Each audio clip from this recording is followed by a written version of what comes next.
মই ইয়াতে আছোঁ বুক কাষ্টত।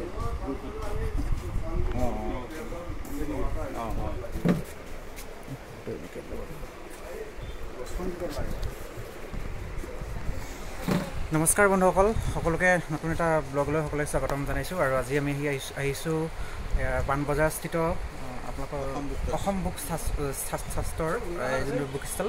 আৰু আহি আমি লগ পাইছোঁ বিশিষ্ট বুৰঞ্জী চৰ্চাবিদ নবীন বুঢ়াগোহাঁই দাদা। নমস্কাৰ। আৰু ইয়াৰ আমাৰ মাজতে নবীন বুঢ়াগোহাঁই দাদা আছে, আৰু দাদাই মানে বিভিন্ন বুৰঞ্জীমূলক গ্ৰন্থ লিখি উলিয়াইছে। এয়া আহোম বুৰঞ্জীকোষ বুলি যোনখন গ্ৰন্থ আপোনাৰ উলিয়াইছে, তেওঁ মানে যথেষ্ট চৰ্চা কৰি উলিয়াইছে। তাৰ বিষয়ে আমি সবিশেষ কথা পাতিবলৈ দাদাৰ ওচৰলৈ আহিলোঁ। আগতো আমি শিৱসাগৰৰ পৰা দাদাক লগ পাই থাকোঁ মাজে সময়ে। আজি আহি পিনে এই বুৰঞ্জী বিষয়ক যি চৰ্চা কৰি আছে, বিভিন্ন গ্ৰন্থ ওলাইছে, অকল এইখনেই নহয়, আলাবৈৰণ পৰা আদি কৰি বহুতকেইটা গ্ৰন্থ আমাৰ সাহিত্য সমাজখনক দিছে। দাদাৰ লগত বিশেষ কথা পাতিম। দাদা, আজি আপোনাৰ এই ভিডিঅ'ত স্বাগতম জনাইছোঁ।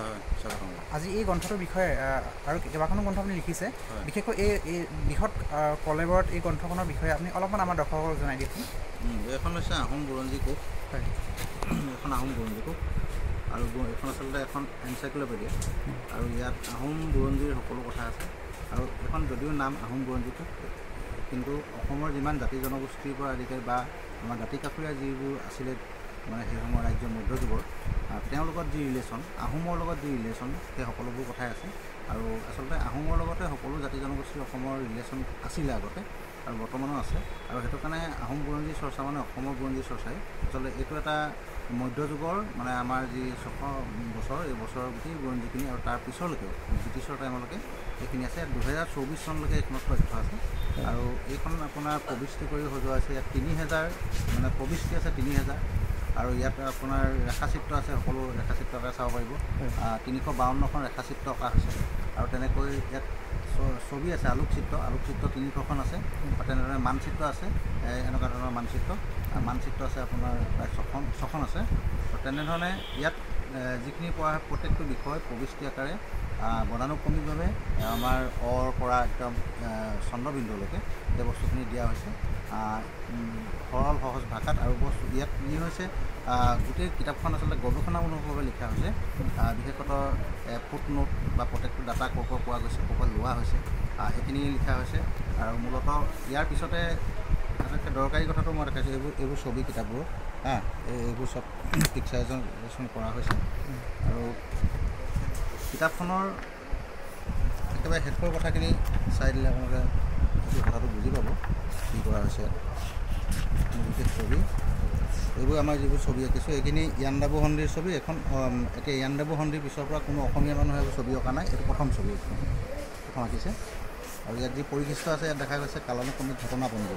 এইটো অতি দৰকাৰী বস্তু। এই গোটেই গ্ৰন্থখনত যি কালানুক্ৰমিক ঘটনাপঞ্জী আছে, সেইখিনি ইয়াত দিয়া হৈছে।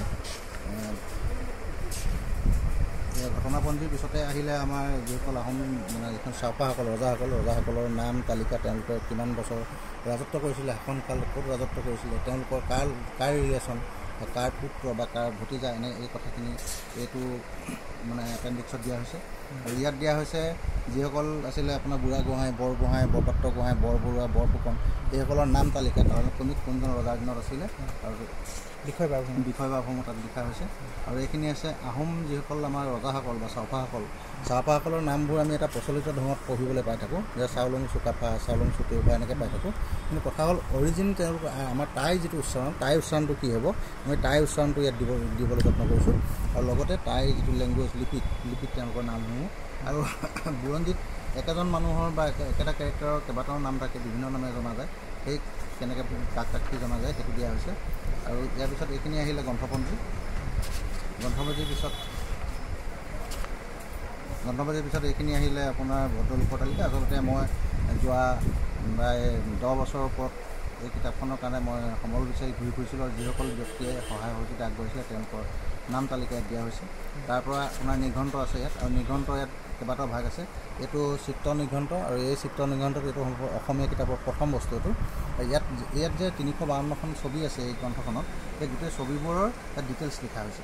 ছবিবোৰ কি আমি কিহৰ ওপৰত ভিত্তি কৰি আঁকিছোঁ বা আমাৰ শৰাইঘাটৰ ৰণখনৰ প্ৰত্যেকটো দৃশ্য আমি কি ধৰণে কিহৰ ওপৰত ভিত্তি কৰি আঁকিছোঁ, মানে ব্ৰিটিছ ডকুমেণ্টছ লৈছোঁ নে বুৰঞ্জী ডকুমেণ্টছ লৈছোঁ নে আমি কিবা তুলনামূলক বিশ্লেষণ কৰিছোঁ, এই গোটেই কথাবোৰ ইয়াত চিত্ৰ নিঘণ্টত এইখিনি দিয়া হৈছে। আৰু এইটো একেবাৰে অসমীয়া মানে কিতাপত এইটো প্ৰথম হৈছে।